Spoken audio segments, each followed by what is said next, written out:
Want to start using the Remind School Communication app, but not sure how? I'm Jessica, and in this video, I'll show you how to download and install the Remind app. Note that this video will demonstrate on iPhone, but written instructions for both Android and iOS will be listed in the description box. Now let's get started. To download Remind, first open the App Store. Go to the Search tab. Then type in Remind in the search bar. Tap Remind School Communication when it appears in the search results. Then tap Get. If prompted, use Face ID or enter your password to confirm that you want to download the app.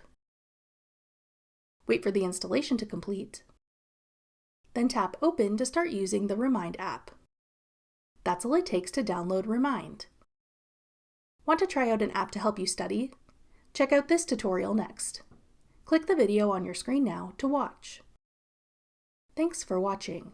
If you found this video helpful, we'd love it if you'd hit the like button below and subscribe to our channel. We put out great new tech tutorials like this one every day.